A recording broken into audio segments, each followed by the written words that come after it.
Roman baths. Cleanliness was important to the Romans, and every city had a public bathhouse. Baths were places for the community to gather and wash, socialise, exercise and relax, quite like a modern leisure centre. Everyone could visit them, including the poor, as the entrance fee was small and sometimes free. The bathhouse was made up of several rooms.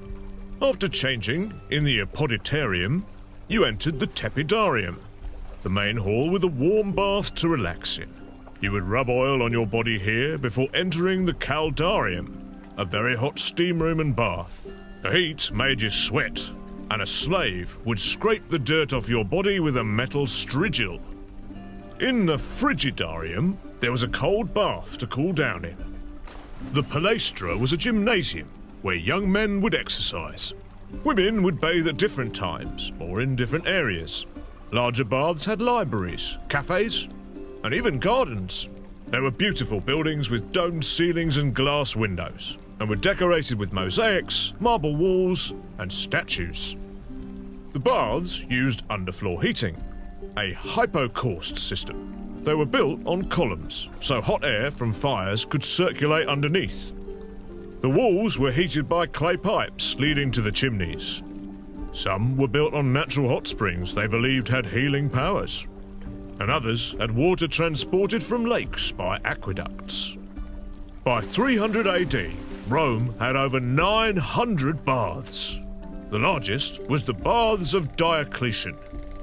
It could fit 3,000 people and used a reservoir holding 20,000 cubic meters of water.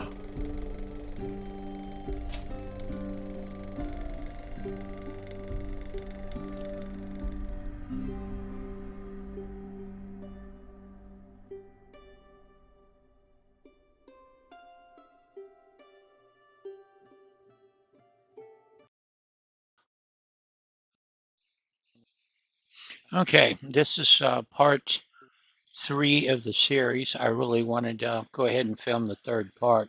It's not going to be very long. There's no need to be, but we'll take a look at it. What I'm going to do first is read 2 quotes that are found in the books that kind of demonstrate where all this is about. These quotes are long, but I think it's worth looking at, and you can break down the stages.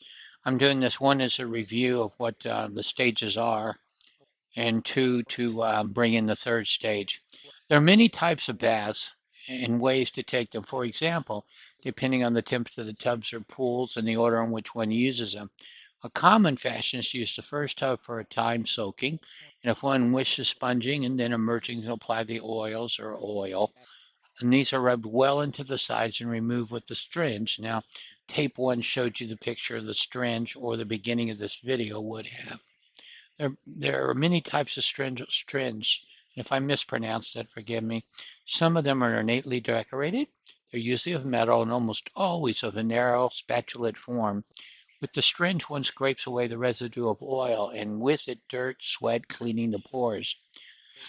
One generally takes the second tub, which is where we are now, which consists of clean water and sponges away any remaining grime and residue and dirt and such, and then luxuriating soaks again.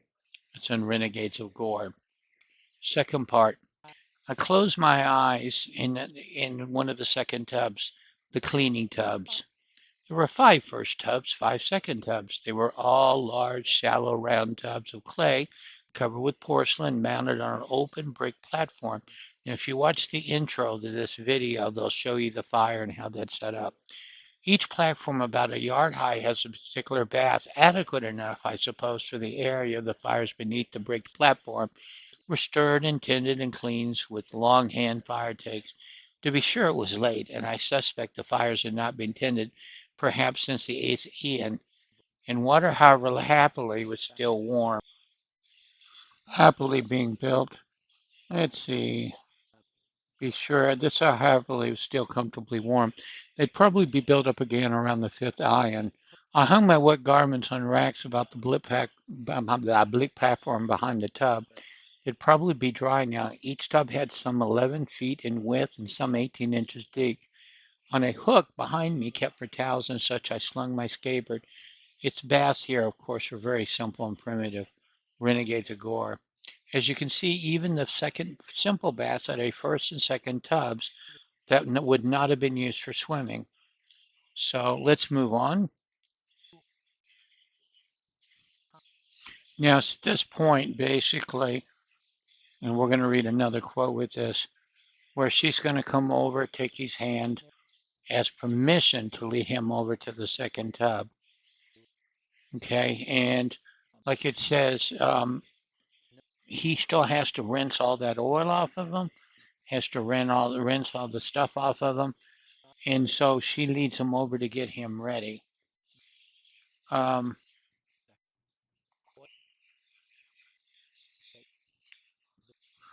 this is where it gets sensual. The use of the strings was complete. Draw the master or mistress to the second pool or tubs. Tempt them with the tone of your voice, a caress, a tease. Allow them to revel in the luxury of the temperature of the baths. Their muscles are now relaxing, their heart and their rate slowing. Okay, use your body for his pleasure. Press against him, move sensually. Sometimes apparently inadvertently, brush your hips as your breasts will lift him to the water, lift you up in the water as your finger over his arousal.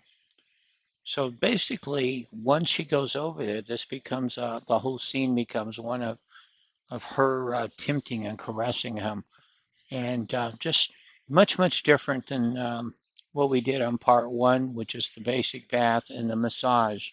This is where the heat turns up.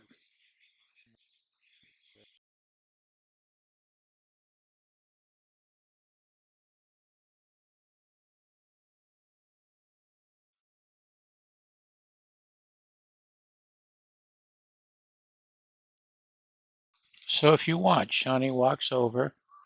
Haley walks over, takes my arm, leads me to the bath.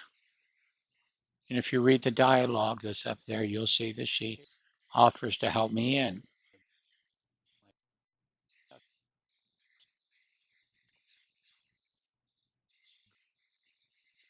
Yeah, what I'm going to do is show you all the different poses that are possible.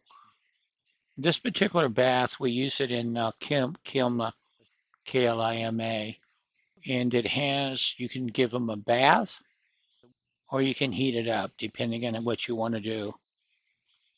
And I'll show you a couple of those.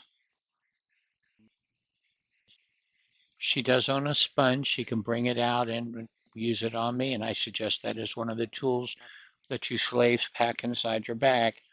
Buy yourself a sponge where they can see you rubbing them down, and you can emote that way. That's just my suggestion.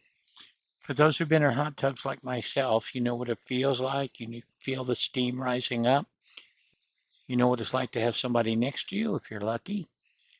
And this is the time, basically, like I said, you start with the wash, you wash them off, and in the meantime, accidentally brush against them.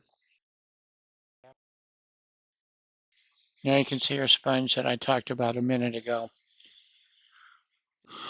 I'm going to show you a couple of the poses, but basically, a good tub will allow you to show some washing, and then if that heats up and your emotes get right, you're going to turn around and do a lot more than that. Now, I am limited by YouTube. That's why I'm not going into all that. You're not going to see me do a lot more than this.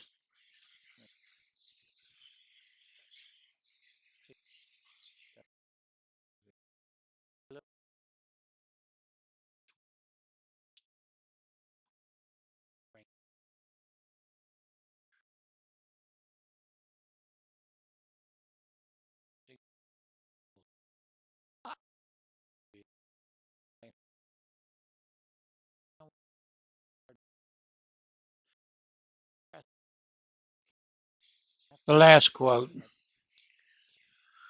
Be sure and help the master out of the towels. Use a rough towel. You're getting the last of the dirt and the stuff off of them. If you may ask, if asked, you may redress him. Remember, one kiss to each item before putting them back on. And be sure and ask to go behind him. Don't just do it. Kiss each body part before putting the clothes on is a nice touch. So essentially, again, use a rough towel, ask permission to go around him, and wrap this up. dressing him with your hands, not your teeth. Video 1, no, video 2 tells you how to do it with your teeth.